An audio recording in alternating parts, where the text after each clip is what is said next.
Hello student, welcome to basic to high chemistry classes. तो आज के लेक्चर में हम बात करने वाले हैं एक नई टॉपिक की, ठीक है, जो चैप्टर फर्स्ट से some basic concept of chemistry से है, ठीक है स्टूडेंट। तो टॉपिक का नेम है रिएक्शंस इन सॉल्यूशन। क्या है? Reactions in solution. जिन लोगों ने अभी तक इस लेसन में कुछ भी नहीं पढ़ा है, मैंने टॉपिक वाइज पूरा लेक्चर दिया है, ठीक है। लिंक जो है डिस्क्रिप्शन में दे रखा है मैंने, और एक प्लेलिस्ट का भी लिंक होगा, उस पर आप क्लिक करिएगा तो पूरी प्लेलिस्ट खुल कर आएगी, ठीक है। और उसमें आप टॉपिक वाइज जो चीज़ देखना चाहें, some basic concept of chemistry से, और कुछ प्रैक्टिस क्वेश्चन भी है उसमें, मतलब मैक्सिमम चीज़ें हैं, मतलब बहुत बेनिफिट है आपके लिए। वो लेसन की कोई भी चीज़ें उसमें मिस नहीं मिलेंगी आपको। ओके स्टूडेंट, आप उसे ज़रूर देखना। तो चलिए शुरू करते हैं, बने रहिए मेरे साथ बेसिक टू हाई पे।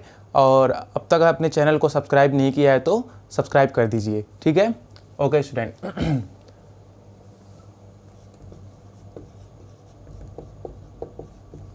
रिएक्शंस इन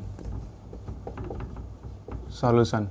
देखो स्टूडेंट, कितनी भी रिएक्शंस होती है सब सॉल्यूशन के अंदर होती हैं, ठीक है ना। अब लेबोरेटरी के अंदर जैसे कि NaOH का सॉल्यूशन, HCl का सॉल्यूशन, तो अब उस सॉल्यूशन में सॉल्यूट को रिप्रेजेंट करना है, उसका अमाउंट रिप्रेजेंट कैसे रिप्रेजेंट करेंगे कि वो सॉल्यूशन क्या है। उसमें मान लो कि NaOH वाटर में मिला हुआ है, ठीक है, सोडियम हाइड्रोक्साइड वाटर में मिला हुआ है, वो सॉल्यूशन बना हुआ है। तो कैसे हम रिप्रेजेंट करेंगे कि सोडियम हाइड्रोक्साइड उसमें कितना है, ठीक है। तो उस अमाउंट को, सॉल्यूशन के अमाउंट को रिप्रेजेंट करने के लिए कुछ टर्म है, उसके कंसंट्रेशन को, उसमें क्या है, कितनी मात्रा में है, ठीक है, उसको रिप्रेजेंट करने के लिए कुछ टर्म है जो हम डिस्कस करने वाले हैं। उससे पहले हम समझते हैं कि सॉल्यूशन क्या होता है, ठीक है, तभी तो उसमें उसके बाद उसमें रिएक्शंस होगी। सॉल्यूशन जान लो पहले कि सॉल्यूशन क्या होता है स्टूडेंट। ओके, अगर हम बात करते हैं सॉल्यूशन की, ठीक है, ये एक होमोजीनस मिक्सचर होता है स्टूडेंट। होमोजीनस मिक्सचर होता है जिसमें क्या होते हैं, 2 और मोर केमिकली नॉन रिएक्टिंग सब्सटेंसेस। क्या होता है? होमोजीनस मिक्सचर होता है। होमोजीनस समझते हैं ना, यूनिफॉर्म कंपोजिशन, ठीक है, सेपरेशन, कोई बाउंड्री नहीं रहेगी। ओके स्टूडेंट, तो उसमें 2 या 2 से ज़्यादा, 2 और मोर कोई केमिकली नॉन रिएक्टिंग सब्सटेंस, जैसे कि चीनी डाल दो पानी के अंदर, उसमें उसी में नमक भी डाल दो, तो चीनी पानी तो 2 हो गया, ठीक है, 2 सब्सटेंस हो गया। अब वो क्या हो रहा है, घुल जा रहा है, ठीक है ना, और उसी में नमक डाल दो, वो भी घुल जाएगा, तो पूरा सॉल्यूशन एक बन रहा है। ओके स्टूडेंट, तो 2 और मोर केमिकली नॉन रिएक्टिंग सब्सटेंस होते हैं, उसी को हम बोलते हैं सॉल्यूशन। अब सॉल्यूशन को और अच्छे से डिफाइन करने के लिए हम चलते हैं इसमें कंपोनेंट के बारे में, ठीक है स्टूडेंट। अगर देखें हम सॉल्यूशन में अगर 2 कंपोनेंट हैं तो उसको बोलते हैं बाइनरी सॉल्यूशन। बाइनरी सॉल्यूशन, ठीक है ना, कि क्या रहेगा, ओनली 2 कंपोनेंट, मतलब सॉल्यूशन में बस 2 ही चीज़ रहेगी, ठीक है, जैसे शुगर हो गया और वाटर हो गया, बस 2 चीज़, ये बाइनरी सॉल्यूशन है, ठीक है। अब सिर्फ 2 कंपोनेंट रहेंगे, only 2 component present in solution, in solution, ठीक है ना, प्रेजेंट इन सॉल्यूशन, उसको बोलेंगे हम क्या, बाइनरी सॉल्यूशन। अब बात करते हैं वो कंपोनेंट क्या होते हैं। एक होता है स्टूडेंट सॉल्यूट, ठीक है ना, एक होता है सॉल्वेंट। जो मेजर होता है, सॉल्यूट क्या होता है, माइनर या फिर स्मॉल अमाउंट में होता है, ठीक है ना, और सॉल्वेंट क्या होता है, मेजर होता है या फिर लार्ज अमाउंट में होता है, ठीक है ना। सॉल्यूट क्या होगा, माइनर होगा, स्मॉल अमाउंट में जो रहेगा वो सॉल्यूट होगा, लार्ज अमाउंट में जो रहेगा वो सॉल्वेंट होगा, ठीक है। इतना नोट करो आप लोग। ओके, मिटा दें, ठीक है। अब देखो, अगर मैं आप लोग से कहूँ, आप लोग बताना, ठीक है, क्या है इसमें, जगह ले लेते हैं थोड़ा। 58.5 ग्राम NaCl ठीक है ना। ये सॉल्यूशन बन रहा है 54 ग्राम वाटर। इसमें मेजर कंपोनेंट कौन सा है, कौन सा ज़्यादा दिख रहा है, ये। तो आप बोल दोगे कि ये क्या है, ज़्यादा होने की वजह से ये क्या है, सॉल्वेंट है, और ये कम होने की वजह से ये क्या है, सॉल्यूट है। और मैं बोलूँगा कि गलत कह रहे हो आप। अभी कहना कि सर आप ही बताएं कि जो ज़्यादा रहेगा वो सॉल्वेंट और जो कम रहेगा वो सॉल्यूट। तो ठीक है, मैं ये भी बताने जा रहा हूँ आखिर क्या है इसमें। हम मोल निकालेंगे। क्या निकालेंगे, मोल, ठीक है ना। तो इसका मोल निकालेंगे तो क्या आएगा, मास अपॉन मोलर मास आता है, मास अपॉन मोलर मास, ठीक है। अगर इसका निकालें हम, मान लो मोल को n से रिप्रेजेंट करते हैं, NaCl का मोल निकालें, यहाँ पर कितना ग्राम दिया है, मास 58.5 है, ठीक है ना। इसका मोलर मास भी कितना होता है, 58.5। मोलर मास मतलब इसके मॉलिक्यूल का मास जो होता है, ठीक है ना, एक मॉलिक्यूल का मास। तो इत्तेफाक से वही है, ठीक है ना। तो यहाँ पर ये कितना हो गया, 1 मोल आ गया, ठीक है ना, 1 मोल आ गया। यहाँ पे NaCl क्या होता है 23 और क्लोरीन क्या होता है 35.5। इसको ऐड कर देंगे, आ नहीं जाएगा 58.5, वही है मोलर मास नीचे, ठीक है। तो ये आ गया 1 मोल। ओके स्टूडेंट, अगर इसकी बात करते हैं हम, मोल ऑफ H2O 54 ग्राम है, इसका मोल कितना होता है, मोलर मास 18 होता है ना, 2 हाइड्रोजन 2 और 16 और 2 18 ग्राम। तो ये हो जाएगा 3 मोल। अब बोलो आप कौन ज़्यादा है, 1 मोल ज़्यादा है कि 3 मोल ज़्यादा है। ऑब्वियस सी बात है कि मोल ऑफ NaCl क्या है, कम है मोल ऑफ H2O से, ठीक है स्टूडेंट। अब यहाँ पर ये H2O क्या रहेगा, सॉल्वेंट रहेगा, ठीक है ना। समझ में आया। तो हम मोल में डिफाइन करेंगे, मोल में डिफाइन करेंगे, ठीक है ना। तो अब यहाँ पे ज़्यादा कौन सा है, ये इसका देखो 3 मोल है, ठीक है ना। इसमें जो ये मिक्सचर है इसमें 3 मोल वाटर है और इसमें 1 मोल NaCl है, तो 3 मोल ज़्यादा है। तो जो मेजर रहता है वो क्या होता है, सॉल्वेंट रहता है। तो अब ये सॉल्वेंट है और ये सॉल्यूट है। अब ये क्या हुआ, अब ये करेक्ट हुआ। ओके, नोट करो इतना, ठीक है, मिटा दें। ओके,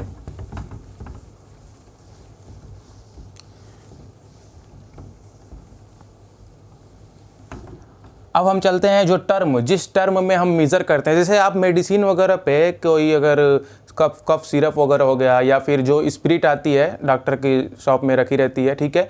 तो उसमें आप देखना कि कंसंट्रेशन टर्म जो मैं बताने जा रहा हूँ वो चीज़ उस पर लिखी रहती है। आप एक बार गौर करना, ठीक है ना। आप उस पर ध्यान नहीं देते हो, कोई भी दवा वगैरह देखना, लिक्विड वगैरह जो रहती है उस पर लिखा रहता है जो कंसंट्रेशन टर्म होता है, W/W, V/V, W/V, ठीक है। ये सारी चीज़ें लिखी रहती है कि उसमें उस सॉल्यूशन में क्या है, जो अमाउंट है वो उसका कंसंट्रेशन क्या है, ठीक है। तो हम इंट्रोड्यूस यहाँ पे करने जा रहे हैं आप लोग को कंसंट्रेशन टर्म, कंसंट्रेशन टर्म्स, ठीक है ना।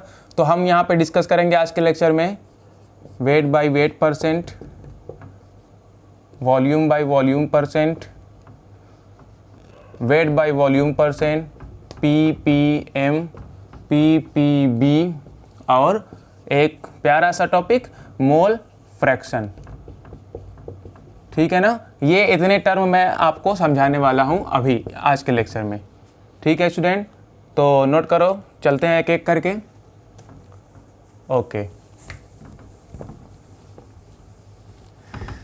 जैसे मैं बात करूँ student weight by weight percent की, इसको मास परसेंटेज बोलते हैं, ठीक है, या फिर वेट परसेंटेज। तो वेट परसेंटेज में क्या होगा, देखो सॉल्यूट और सॉल्वेंट का अमाउंट रहेगा, ठीक है ना, सॉल्यूट और सॉल्यूशन, ठीक है ना। सॉल्यूशन में सॉल्यूट कितना है यही हमको बताना है, सॉल्यूशन में सॉल्यूट कितना है यही हमको बताना है, ठीक है। तो यहाँ पर वेट बाय वेट है तो मास बाय मास है, ठीक है ना, मतलब ग्राम बाय ग्राम है। वेट क्या होता है, ग्राम में होता है, ठीक है। तो मास ऑफ सॉल्यूट, ठीक है ना, upon mass of solution into 100। Percent है, परसेंट मतलब 100 में, ठीक है ना, परसेंट मतलब 100 में। मास of solute upon mass of solution. जैसे कि अगर एग्जांपल ले, इसमें हम 2 ग्राम NaCl इन 18 ग्राम H2O, ठीक है ना, इसका weight by weight percent find करो क्या होगा। चलो रख लेते हैं। इसमें देखो क्या है, NaCl यहाँ पर 2 ग्राम, ये वाटर में है ना, तो वाटर ज़्यादातर क्या होता है, सॉल्वेंट होता है, यूनिवर्सल सॉल्वेंट, ठीक है। तो यहाँ पर मास ऑफ सॉल्यूट, सॉल्यूट क्या है 2 ग्राम है तो 2 ग्राम लिख दिए। मास ऑफ सॉल्यूशन लिखना है तो यहाँ पर वाटर का दिया है तो सॉल्यूशन का मास क्या होगा स्टूडेंट, आप लोग जानते हो कि नहीं जानते देख लो। तो जो सॉल्वेंट का मास होता है उसमें हम ऐड कर देंगे सॉल्यूट के मास को। तो सॉल्वेंट का मास यहाँ पे कितना है 18 ग्राम है, सॉल्यूट का कितना है 2 ग्राम, यहाँ पे क्या आएगा 20, तो यहाँ पे 20 ठीक है इंटू 100 ठीक है ना। अब ये क्या होगा 2 5 जा 10, 5 2 जा 10, 10% आ गया ये wait by wait, wait by weight percent ठीक है। अब ऐसे ही किसी दवा वगैरह पे लिखा होगा 10% NaCl 10% वेट बाई वेट, तो समझ जाना आप कि कैसे वो क्यों लिखा है। ओके स्टूडेंट ठीक है, मिटा दें। ओके और एग्जांपल लेते हैं। मान लो कि 2.5 ग्राम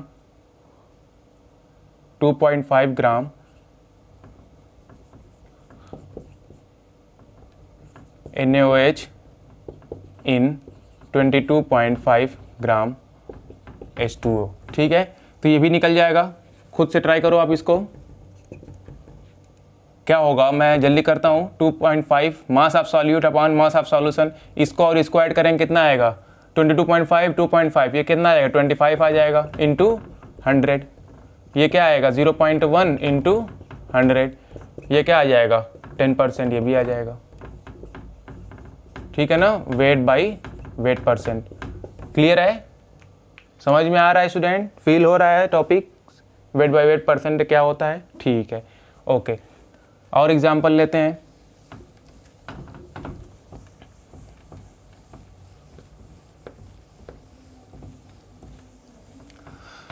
एक और एग्जांपल लेते हैं इसका, थोड़ा देखना अच्छे से आप लोग। 30 ग्राम NaOH dissolve in 100 ml solution, 100 ml solution में 30 ग्राम NaOH है और सॉल्यूशन की डेंसिटी दी हुई है, डेंसिटी कितनी दी हुई है 1.5 ग्राम पर ml ठीक है। अब फाइंड करना है student wait by weight percent. अब हमको चाहिए मास of solute upon mass of solution चाहिए। सॉल्यूशन का मास तो यहाँ पे दिया नहीं है, डेंसिटी दी है सॉल्यूशन की और सॉल्यूशन का वॉल्यूम दिया है, सॉल्यूशन का वॉल्यूम दिया है और सॉल्यूशन का डेंसिटी दिया है ठीक है। तो हम जानते हैं डेंसिटी इज इक्वल टू क्या होता है मास पर यूनिट वॉल्यूम ठीक है। यहाँ से मास फाइंड कर लेंगे हम, मास इज इक्वल टू क्या होता है डेंसिटी इंटू वॉल्यूम ठीक है। डेंसिटी कितनी दी है 1.5 ग्राम पर ml, वॉल्यूम कितना है 100 ml, ml से ml ख़त्म, ये आ जाएगा 150 ग्राम, ये मास निकल गया सॉल्यूशन का ठीक है। सॉल्यूशन का मास निकल गया ना। अब हम क्या करेंगे formula weight by weight percent निकाल लेते हैं। मास of solute upon mass of solution into 100 ठीक है। तो ये क्या हो जाएगा, मास ऑफ सॉल्यूट कितना दिया है उधर दिख रहा है ना, into 100, mass of solute 30 gram okay, mass of solution 150 ग्राम ठीक है ना, इनटू 100, ये क्या हो जाएगा 0 0 फिनिश ठीक है। ये हो जाएगा 20%, कितना आएगा स्टूडेंट 20%, 15 टू ज़ा 30 और 10 टू ज़ा 20% वेट बाई वेट परसेंट। समझ में आ रहा है स्टूडेंट, फील हो रहा है टॉपिक, मतलब डेंसिटी दी हो अगर सॉल्यूशन की और वॉल्यूम दिया हो तो मास निकाल के हम वैल्यू पुट कर देंगे ठीक है ओके। नाउ इतना मिटा दें, लिखो इतना मिटा दें ओके।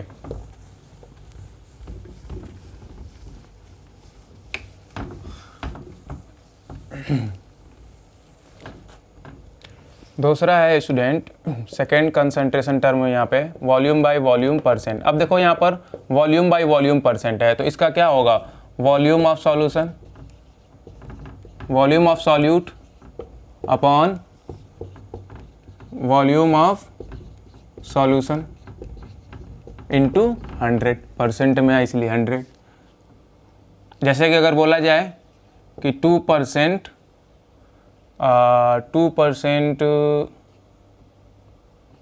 HCl सॉल्यूशन कह लो, ठीक है ना, बस एग्जांपल मैं ले रहा हूँ 2% HCl सॉल्यूशन। तो यहाँ पर क्या होगा 2 ml HCl इन 100 ml सॉल्यूशन, ये बोल सकते हैं ना। 2% HCl सॉल्यूशन है तो ml में ये भी रहेगा, क्योंकि वॉल्यूम बाय वॉल्यूम परसेंट है तो क्या रहेगा ml में रहेगा। 2 ml HCl कितने में, किस में रहेगा 100 ml सॉल्यूशन में। अब सॉल्यूशन वो चाहे वाटर का हो चाहे कुछ भी, ठीक है, मतलब 100 ml वाटर सॉल्यूशन में 2 ml क्या है HCl है, इसका मतलब ये हुआ अगर ऐसे लिखा है तो 2% HCl सॉल्यूशन मतलब 100 में 2, अब 2 ml है तो वो 100 ml में है, ठीक है ना, समझ में आ रहा है, वॉल्यूम बाय वॉल्यूम परसेंट है। ओके, नाउ इरेज करें।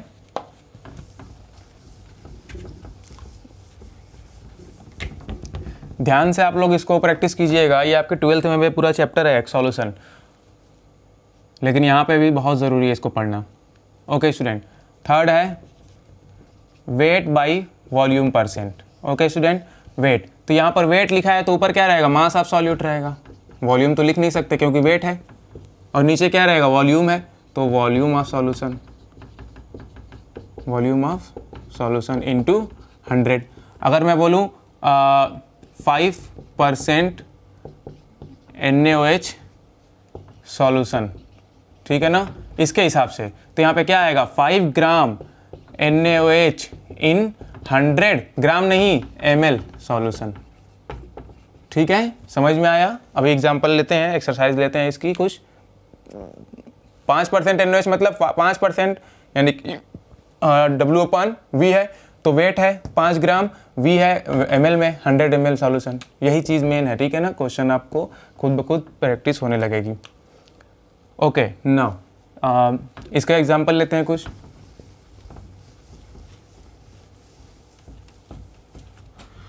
मान लो कि एक एग्जांपल लेते हैं एक्सरसाइज इसकी, 10% NaCl,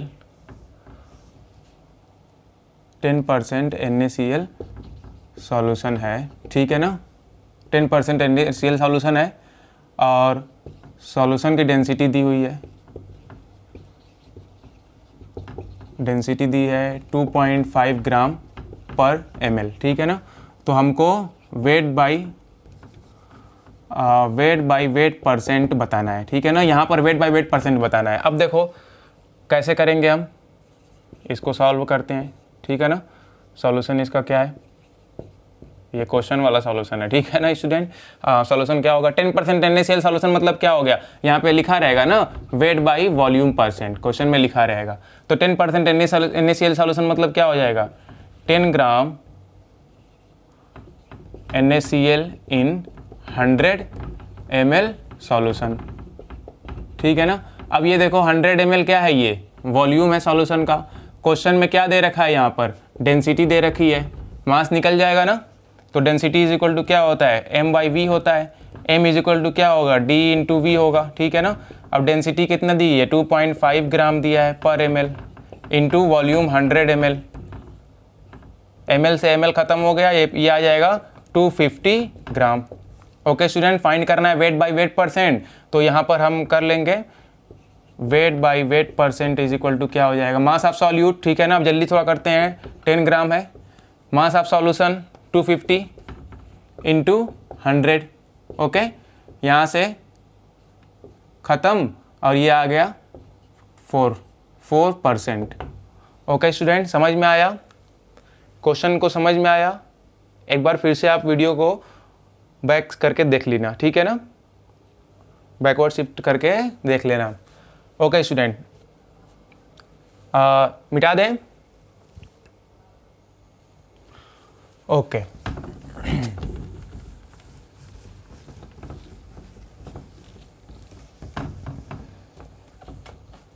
अब बात कर लेते हैं ppm की, और यहीं पे बात कर लेते हैं ppb की। ppm मतलब क्या होता है स्टूडेंट, पार्ट्स पर मिलियन, पार्ट्स पर मिलियन, ठीक है ना। ये क्या हो जाएगा पार्ट्स पर बिलियन। ओके स्टूडेंट, अब ये मेज़र किया जाता है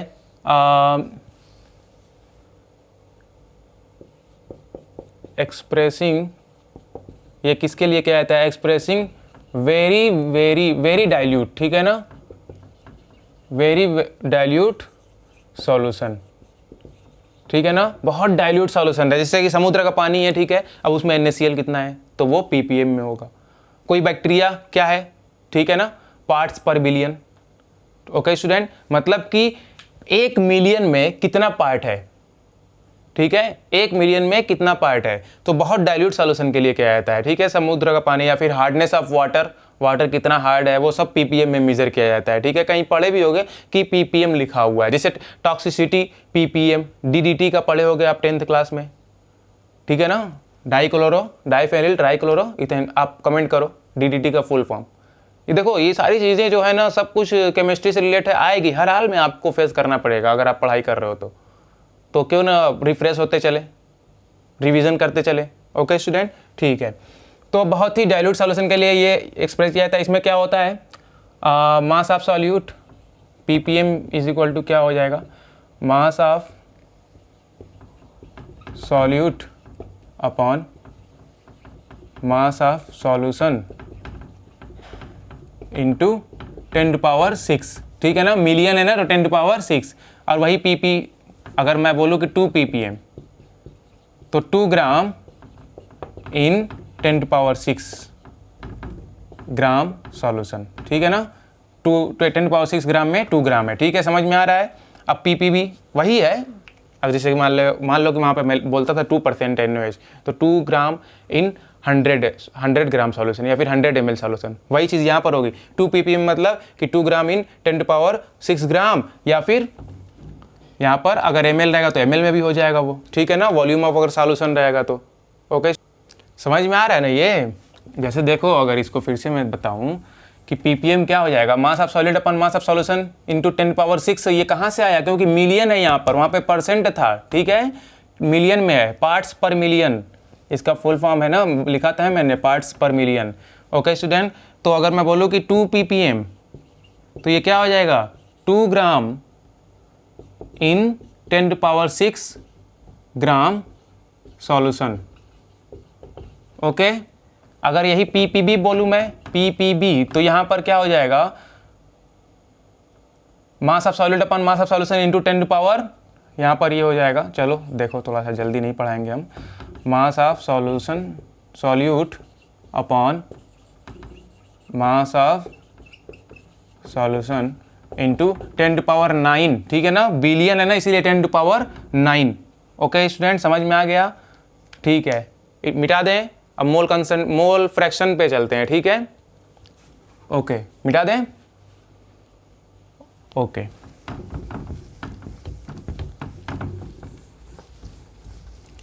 ये ppm ppb ये छोटी टॉपिक थी ताकि समझो इसको आप लोग। अब आ रहा है हमारा मोल फ्रैक्शन। ओके, इसको रिप्रेजेंट करते हैं, इसको बोलते हैं काई। क्या बोलते हैं स्टूडेंट, काई, ठीक है ना। ये जो है ना एक्स जिसको बोलते हो आप लोग, ठीक है, इसको बोलते हैं काई, ठीक है ना, स्मॉल फॉर्म है, ठीक है ना, इसका ग्रीक वर्ड में आता है ये सब जो alpha beta gamma delta epsilon, ठीक है ना, लोटा ईटा, ठीक है ना, ये सारी चीज़ें जो होती है ग्रीक वर्ड है, ठीक है, स्मॉल और कैपिटल वर्ड आता है उसमें लेटर, तो ये स्मॉल लेटर है, ठीक है, ग्रीक वर्ड का, जिसको काई बोलते हैं। अब मोल फ्रैक्शन देखो क्या होता है स्टूडेंट, फ्रैक्शन क्या होता है, अगर मैं बोलूँ कि मेरे पास 10 गेंद है, ठीक है, समझो 10 क्या है, बॉल है, ठीक है, अब कहूँ कि उसमें से 3 रेड कलर की है, 4 ब्लू कलर की है, ठीक है ना, और 3 4 7 और 5 ब्लू कलर की है, और 2 जो है 5 3 8 और 2 हमारे जो है हमारे पास वाइट कलर की है, ठीक है ना। तो अगर बोलूँगा कि इसका फ्रैक्शन बताओ, कैसे बताओगे आप लोग, जो 2 वाइट है 10 में 2 है, 3 10 में 3 है, 5 ब्लू 10 में 5 है, ठीक है ना। अब क्या होगा स्टूडेंट, 2 वाइट कितने में है, 10 में है 3, तो नीचे क्या दिख रहा है हमको, नीचे हमको क्या दिख रहा है, total number of ball, total number of ball, ठीक है ना। ऊपर अगर जिसका फ्रैक्शन निकालना है, ऊपर उस कलर की बॉल दिया है। मान लो कि वाइट का फ्रैक्शन निकालना है तो 2/10, 3 का फ्रैक्शन निकालना है तो 3/10, 5 का फ्रैक्शन निकालना है रेड का फ्रैक्शन निकालना है तो 3/10, ब्लू का फ्रैक्शन निकालना है तो 5/10, ठीक है। उसी तरह मोल में भी है। अगर मान लो कि मिक्सचर है, ठीक है, उसमें 2 कंपोनेंट हैं, 3 कंपोनेंट हैं, तो एक का मोल अगर फ्रैक्शन बताना हो तो ऊपर उसका मोल नीचे टोटल मोल, ठीक है ना। दूसरे का बताना हो तो ऊपर उसका मोल नीचे टोटल मोल, तीसरे का बताना हो ऊपर थर्ड वाले का मोल नीचे टोटल मोल। समझ रहे हो ना। जैसे हमारे पास ये गेंद थी ना, अगर वाइट का फ्रैक्शन बताना है तो नंबर ऑफ वाइट बॉल, ठीक है ना, number of white ball upon total ball. Red का अगर बताना है number of red ball upon total ball. ठीक उसी तरह यहाँ पर मोल में भी समझाने जा रहा हूँ। लेकिन यहाँ पर देखो सबको ऐड करेंगे तो क्या आएगा, 2/10 प्लस 3/10, यहाँ से भी थोड़ा फिल कर लो, 5/10। सबको ऐड करेंगे कितना आएगा, 1 आएगा। क्या आराम से सोचना, ठीक है, कि 1 कैसे लिख दिए सर, ठीक है ना। ये देख लो, 3 to 5, 5, 10, 10/10, 1 आएगा। तो फ्रैक्शन हमेशा क्या आएगा, 1 आएगा। मोल फ्रैक्शन भी हमेशा क्या आएगा, सबको टोटल करेंगे तो 1 आएगा, ठीक है। अब यहाँ से देखते हैं, ये तो गेंद की बात हो गई, ठीक है। अगर मैं बात करूँ यहाँ पर सॉल्यूशन, यहाँ पर A है, ठीक है, एक कंपोनेंट है इसमें A है और एक कंपोनेंट B है। तो अब हमको मोल फ्रैक्शन ऑफ A बताना है। मोल फ्रैक्शन ऑफ A क्या होगा, mole of A upon mole of A plus mole of B। Total mole हो गया ना, दोनों के मोल को ऐड कर दिए हैं, ठीक है, टोटल मोल हो गया। अगर मोल ऑफ B बताना हमको तो mole of B upon mole of A plus mole of B। समझ में आ रहा है स्टूडेंट। ये क्या है, मोल फ्रैक्शन का फॉर्मूला है, ठीक है। टोटल मोल नीचे, जिसका निकालना है ऊपर उसका, ठीक है। ये का निकालना है तो ऊपर मोल उसका, B का निकालना है तो ऊपर मोल उसका और नीचे टोटल मोल, ठीक है। और हम देखें अभी कि मोल फ्रैक्शन को भी अगर ऐड करेंगे, फ्रैक्शन को ऐड करते हैं तो कितना आएगा, 1 आएगा। चाहे वो 2 रहे, 3 रहे, 4 रहे, 5 रहे कंपोनेंट, ठीक है। चाहे यहाँ पर C भी कर लो तो सबको मिलाकर क्या आएगा, 1 आएगा। मान लो कि अगर इसमें C भी रहे तो mole fraction of A plus mole fraction of B plus mole fraction of C is equal to 1। यहाँ पे मोल फ्रैक्शन ऑफ C क्या हो जाएगा, mole of C upon mole of A plus mole of B plus mole of C। यहाँ पर भी क्या हो जाएगा, मोल ऑफ C, यहाँ पर भी क्या है, मोल ऑफ C। यहाँ पर अगर 3 कंपोनेंट है तो समझ रहे हो ना। ओके स्टूडेंट, अब क्वेश्चन करते हैं इस पे कुछ।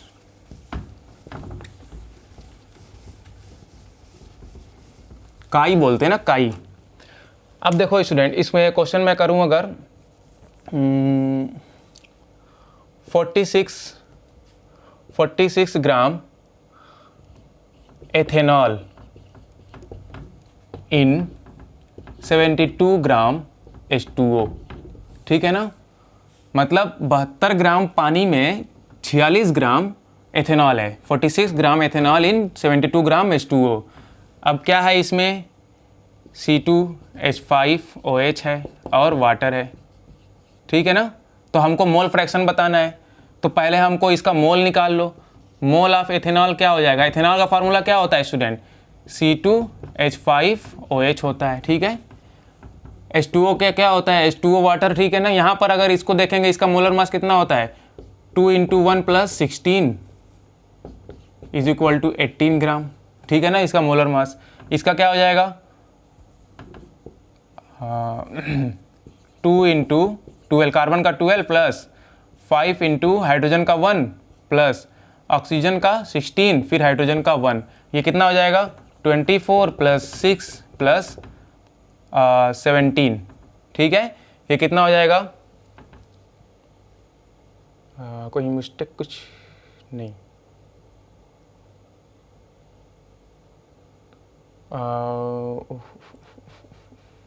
C2H5OH, C2H5OH,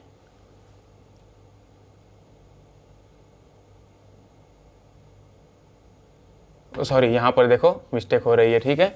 यहाँ पे 1, अब ये इसको ऐड करेंगे कितना आएगा, 24, 25, 30, यहाँ पे 16, ठीक है। तो ये हो जाएगा, देख लो फिर से देख लो आप लोग, दिक्कत हो जाएगी, ठीक है ना। यहाँ पर देखो कार्बन कितना होता है 12 इंटू 2 प्लस हाइड्रोजन कितना होता है 1 इंटू 5 प्लस ऑक्सीजन का 16 होता है और यहाँ पर हाइड्रोजन का 1, ये हो जाएगा 24, ये हो जाएगा 5, ये हो जाएगा 16, ये हो जाएगा 1। तो ये ऐड करने पर क्या आएगा 5 1 6 30, ये 46, ठीक है ना, 46 ग्राम। इसका मोलर मास 46 ग्राम आ गया और इसका कितना है 18 ग्राम, ठीक है ना।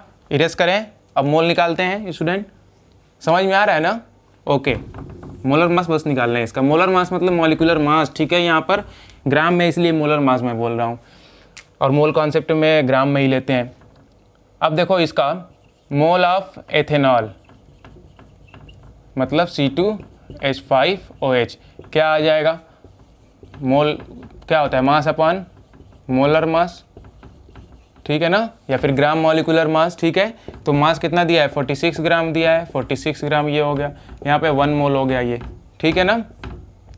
वाटर का क्या आ जाएगा 72/18, ये क्या आ जाएगा 4 मोल हो जाएगा कि नहीं, 18 4 जा 72। अब देखो यहाँ पर स्टूडेंट मोल फ्रैक्शन हमको निकालना है, यहाँ पे देखो मोल फ्रैक्शन ऑफ C2H5OH क्या आ जाएगा, मोल ऑफ एथेनॉल, ठीक है ना, कितना है 1 अपॉन टोटल मोल कितना है, टोटल मोल कितना है 1 यहाँ पर है और 4 इसका है, तो टोटल मोल कितना है 5, ये हो जाएगा 0.2 मोल फ्रैक्शन। अब मोल फ्रैक्शन ऑफ वाटर क्या हो जाएगा, कितना आया है 4, टोटल मोल कितना है 5, ठीक है, तो ये हो जाएगा 0.8 हो गया, निकल गया। अब निकाल लो ऐसे, थोड़ा सा प्रूव कर लो, C2H5OH plus mole of H2O is equal to 1 आएगा, ये देख लेना आप लोग, 0.2 0.8 ऐड कर दो 1 आएगा। तो ये रहा स्टूडेंट कंसंट्रेशन टर्म इतना। अगर आपको वीडियो पसंद आई तो लाइक ज़रूर करिए और कोई अगर कुछ प्रॉब्लम है आपको तो डाउट करिए, कमेंट करिए, कोई डाउट है तो कमेंट करिए। ओके, अपने अगर आपको वीडियो अच्छी लग रही है वाकई में तो अपने उन दोस्तों को शेयर करिए जो अभी पढ़ाई नहीं कर रहे हैं और उनको थोड़ा सा मोटिवेट कर लीजिए कि पढ़ाई करने को, ठीक है। लॉकडाउन भी चल रहा है, बच्चे क्या है घर पे खेल रहे हैं, बैठे हुए हैं। और देखो स्टूडेंट, आप लोग ये मत सोचना कि अभी बहुत टाइम है, अभी 11th में अभी शुरुआत है हमारा, तो साल भर पढ़ा हुआ है स्टडी के लिए, जुलाई से पढ़ेंगे, स्कूल ओपन होंगे तब पढ़ेंगे। ये नॉर्मल स्टूडेंट सोचते हैं जिनको आगे नहीं बढ़ना होता है, लेकिन अगर जिनको आगे बढ़ना है 100 में 2 ही 3 बच्चे ऐसे हैं जो पढ़ाई शुरू कर दिए हैं, एकदम अच्छे से टाइम टेबल सेट करके पढ़ाई शुरू कर दिए हैं, क्योंकि बाहर जाना नहीं उनको, लॉकडाउन चल रहा है, ठीक है। तो घर पे रहिए, सेफ रहिए, ठीक है। ऑल द वेरी बेस्ट और पढ़ाई करते रहिए।